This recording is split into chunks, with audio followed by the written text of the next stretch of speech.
আসসালামু আলাইকুম everyone, welcome back to my channel Mahima cooking house. আজকে আমি আপনাদের তৈরি করে দেখাবো অসম্ভব মজাদার স্বাদের কাঁঠালের বিচি সন্দেশ। আমি আপনাদের প্রমিস করেছিলাম যে আমি আপনাদের কাঁঠালের বিচি দিয়ে অনেক মজাদার আইটেম তৈরি করে দেখাবো। সো আমি সেটাই আপনাদের আজকে দেখাবো।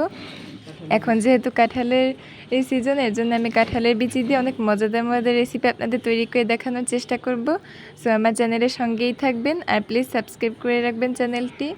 সো চলুন আমি এখন আপনাদের এটা তৈরি করার উপাদানগুলো দেখিয়ে আসি।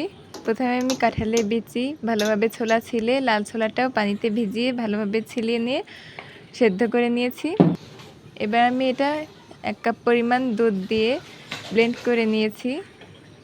এবার আমি কড়াইয়ে একটু ঘি এবং 2-3 টুকরো এলাচ দিয়ে ভেজে নিয়েছি। এবার আমি কাঁঠালের বিচির এই পেস্টটা দিয়ে নেড়ে নিচ্ছি। ডোটাকে একেবারে একটু ঘন করে তৈরি করতে হবে। এর ভেতরে আমি একটু 1 চিমটি পরিমাণ লবণ দিয়ে নিয়েছি টেস্টটা ঠিক রাখার জন্যে। এবার আমি 2 চামচ পরিমাণ গুঁড়া দুধ আর 4 চামচ পরিমাণ চিনি দিয়ে ভালোভাবে মিক্স করে নিচ্ছি। চিনির পরিমাণটা আপনাদের পরিমাণ মতো বুঝে দিবেন।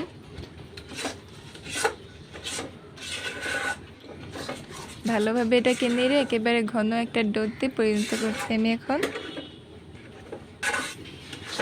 এইটা আমার প্রায় হয়ে এসেছে। এবার আমি এটাকে চুলা থেকে নামিয়ে নিব। আর এমন একটা ট্রেতে আমি তেল মাখিয়ে এর ভেতরে আমি এখন রেখে এটাকে ঠান্ডা করে নিব। আপনার চাইলে ফয়েল পেপারে মুড়ে গোল গোল করে পিস করে তৈরি করতে পারেন। আমি এখানে ট্রেতে করে তৈরি করে দেখাচ্ছি। এবার আমি এর উপর একটু বাদাম আর কিশমিশ দিয়ে ডেকোরেশন করে নিয়েছি। এখন আমি এটা ঠান্ডা হতে দিয়েছিলাম নর্মাল ফ্রিজে প্রায় 30 মিনিটের মতো। এবার আমি এটা বের করে নিয়েছি। এখন আমি আপনাদের এটা কেটে পরিবেশন করে দেখাচ্ছি।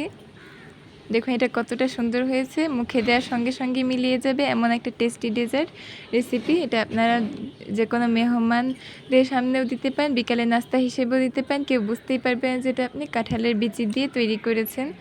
দেখুন আমি একটা ভেঙে দেখাচ্ছি কতটা সফট আর সুন্দর হয়েছে। সবাই ভালো থাকবেন, ধন্যবাদ।